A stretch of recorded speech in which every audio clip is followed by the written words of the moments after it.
Versace Dylan Blue versus Prada Luna Rossa Carbon. Both very common blue fragrances that are alternatives to Dior Sauvage. But when you're picking between the two, which one is the best to pick?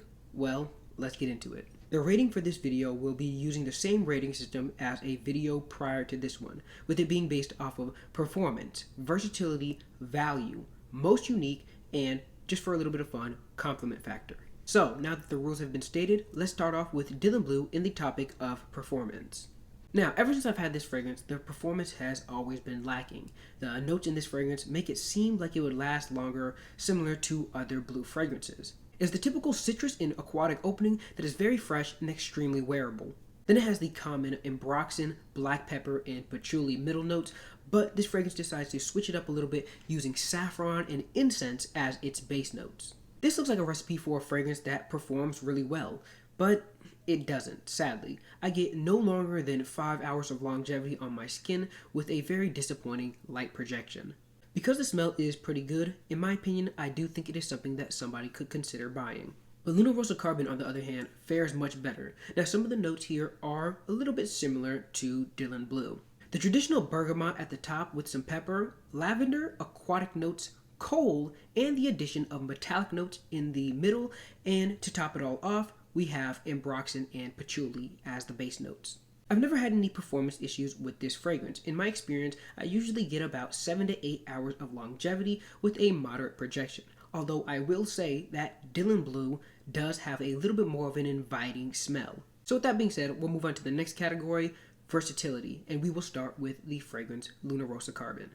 Here we have a fresh metallic fragrance with solid performance, and for the most part, it is extremely versatile, something that you can wear all year long. The only problem is the metallic note that this fragrance gives off could be a little bit off-putting to some, especially younger people. As this fragrance dries down, the metallic note only gets stronger, so although this fragrance can be worn all year long for most situations, the office or any occasion that is inside is probably the safest option.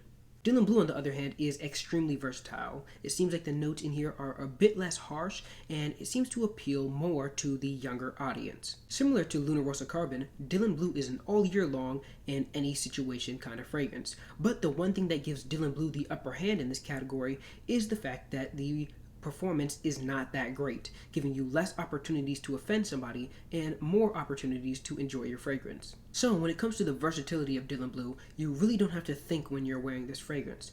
But can the same thing be said about the value?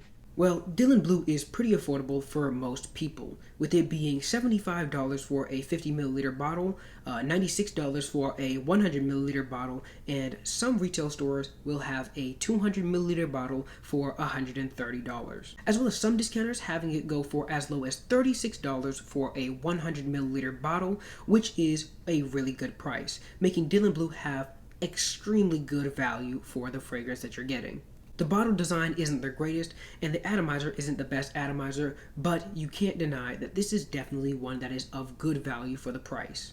For Prada Luna Rossa Carbon, you're also going to get a pretty good deal on this fragrance. For their standard 50 milliliter bottles, you're looking at spending $95. For their 100 milliliter bottles, you're looking at spending $115.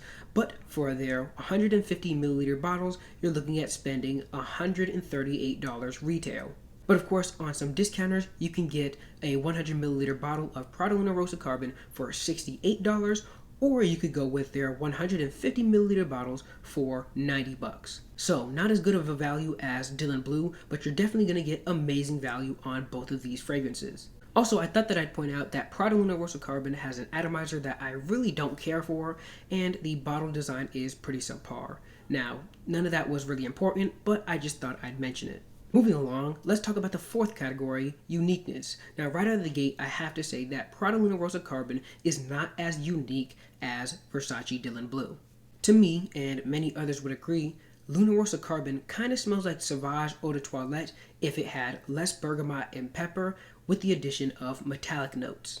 It's different enough for me to like it and not call it a clone, but it's not different enough for it to be more unique than Dylan Blue. Dylan Blue has the incense and saffron, making it more different than most blue fragrances out right now, and it's not as citrus forward as a lot of them. So really, in my opinion, I have to say that Dylan Blue is the more unique fragrance of these two. And of course, guys, last but not least, compliment factor. Now, in my experience, most people will say that they like Prada Luna Rossa Carbon more than they like Dylan Blue. This is also proven because I've worn Dylan Blue more times than I've worn Luna Rossa Carbon, but I've gotten significantly less compliments, likely due to the fact that it's not projecting strong enough for anybody to smell. While Luna Rossa Carbon, on the other hand, gets me the occasional compliment. Now, I know all of you guys have different experiences, but in my experience, more women and more men like Luna Rossa Carbon than they like Dylan Blue. So in the end, which one would you guys pick? The fresher, more unique, and more affordable fragrance known as Dylan Blue? Or would you rather have the better quality fragrance that performs better and gets more compliments known as Luna Rossa Carbon?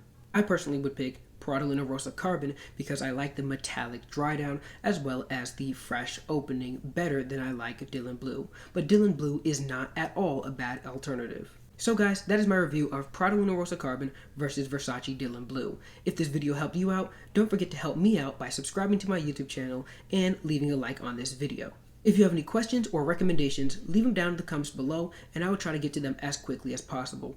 And if you're curious for a full breakdown of Prada Luna Rossa Carbon, click on this video here and it will take you there. But that's all for now, and I will see you guys in the next one.